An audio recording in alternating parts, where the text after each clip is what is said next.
नमस्कार दोस्तों, मैं समर सूर्यवंशी और स्वागत है आपका पीएलसी लर्निंग पॉइंट पर। आज के इस वीडियो में हम देखेंगे आरटीडी के बारे में।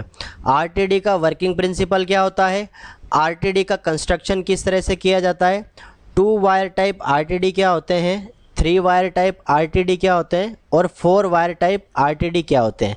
तो चलिए शुरू करते हैं।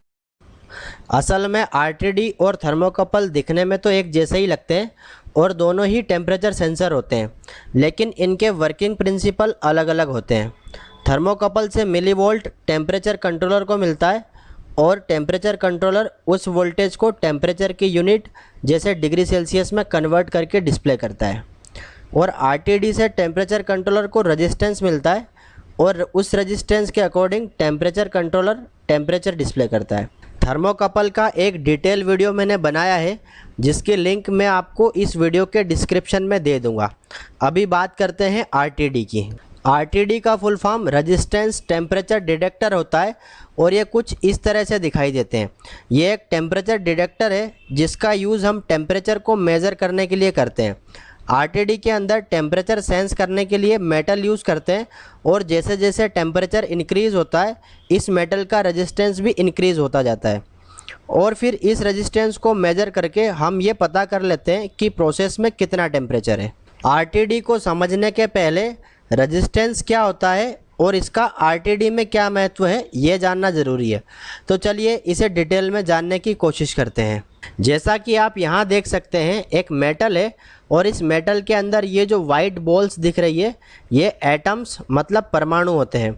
एटम्स या परमाणु हर एक कंडक्टिंग मटेरियल में होते हैं और किसी में कम तो किसी में ज़्यादा होते हैं। सभी मटेरियल्स परमाणु से मिलकर बनते हैं और सभी परमाणु में कुछ एनर्जी होती है जिसके कारण वह वाइब्रेट करते हैं। यहाँ पर एटम्स को वाइब्रेट करते हुए दिखाया गया है।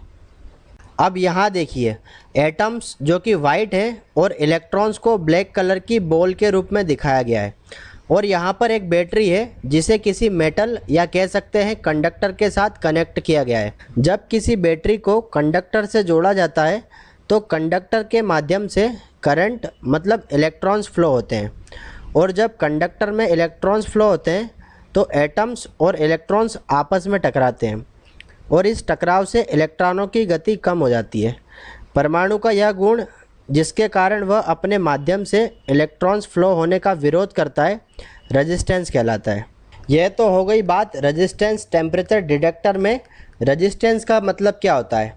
अब बात करते हैं रेजिस्टेंस टेम्परेचर डिटेक्टर के वर्किंग प्रिंसिपल की। जब हम किसी कंडक्टर को गर्म करते हैं तो कंडक्टर के इलेक्ट्रॉन्स हीट एनर्जी को एब्जॉर्ब कर लेते हैं और इसके कारण वाइब्रेशन बढ़ जाता है और वाइब्रेशन में इस वृद्धि के कारण परमाणुओं के साथ साथ इलेक्ट्रॉनों की टक्कर भी बढ़ जाती है। इस स्थिति में इलेक्ट्रॉनों के लिए कंडक्टर के पार जाना बहुत मुश्किल हो जाता है और आउटपुट करंट कम हो जाता है, रेजिस्टेंस बढ़ जाता है। एक आरटीडी इसी प्रिंसिपल पर काम करता है। मटेरियल का रेजिस्टेंस टेम्परेचर के साथ बदलता है। जैसे जैसे मटेरियल का टेम्परेचर बढ़ता है करंट का फ्लो कम होता है और मेटल का रेजिस्टेंस बढ़ जाता है। आपने PT100 टेम्परेचर सेंसर का नाम सुना होगा। PT100 भी एक आरटीडी है। PT100 में PT का मतलब प्लेटिनम होता है। इस सेंसर में प्लेटिनम यूज़ किया जाता है और 100 का मतलब होता है 0 डिग्री सेल्सियस पर इसका रेजिस्टेंस 100 ओम होगा। अब बात करते हैं इसके कंस्ट्रक्शन की। आरटीडी के अंदर टेम्परेचर सेंस करने के लिए प्लेटिनम, निकिल और टंगस्टन भी यूज़ होता है। इनकी मेजरिंग रेंज भी इस बात पर डिपेंड करती है कि आपने टेम्परेचर सेंसर में कौन सा मेटल यूज़ किया है। अब बात करते हैं टाइप्स ऑफ आरटीडी की। आरटीडी 2 वायर के भी होते हैं, 3 वायर के भी होते हैं और 4 वायर के भी होते हैं। जो 2 वायर टाइप आरटीडी होते हैं उनका यूज़ हम वहाँ पर करते हैं जहाँ पर एक्यूरेसी की ज़्यादा ज़रूरत नहीं होती है, क्योंकि जो आरटीडी का रेजिस्टेंस होता है उस रेजिस्टेंस में वायर का रेजिस्टेंस भी एडप्ट हो जाता है। इस कारण टेम्परेचर कैलकुलेशन में एरर आ जाता है और इसलिए 2 वायर टाइप आरटीडी में एक्यूरेसी नहीं मिलती है। जो 4 वायर टाइप आरटीडी होते हैं इनका कॉन्फ़िगरेशन काफ़ी ज़्यादा कॉम्प्लेक्स होता है और इनकी एक्यूरेसी सबसे ज़्यादा रहती है, लेकिन ये महंगे होते हैं इसलिए इनका यूज़ कम किया जाता है। अब बात कर लेते हैं 3 वायर टाइप आरटीडी की। 3 वायर टाइप आरटीडी का यूज़ इंडस्ट्री में सबसे ज़्यादा किया जाता है। जो 3 वायर टाइप आरटीडी होते हैं उसके अंदर प्लेटिनम वायर के एक एंड से 2 वायर कनेक्ट किए जाते हैं। जब भी आप आरटीडी को देखोगे तो उसमें एक वायर रेड कलर की होती है और 2 वायर वाइट कलर की रहती है। जो 2 वायर वाइट कलर के होते हैं ये अंदर प्लेटिनम के एक एंड पर एक ही जगह पर जुड़े होते हैं। जो एक्स्ट्रा वायर होती है इसका यूज़ वायर रेजिस्टेंस को फैक्टर आउट करने के लिए करते हैं। पहले आप वायर नंबर 1 और वायर नंबर 2 के रेजिस्टेंस को मेज़र करिए। ये जो रेजिस्टेंस आएगा इसके अंदर आरटीडी का रेजिस्टेंस भी आएगा। फिर जब वायर नंबर 2 और वायर नंबर 3 का रेजिस्टेंस चेक करोगे और इस रेजिस्टेंस को वायर नंबर 1 और 2 के रेजिस्टेंस से माइनस करोगे तो आरटीडी का एक्चुअल रेजिस्टेंस मिल जाएगा। देखिए कैसे।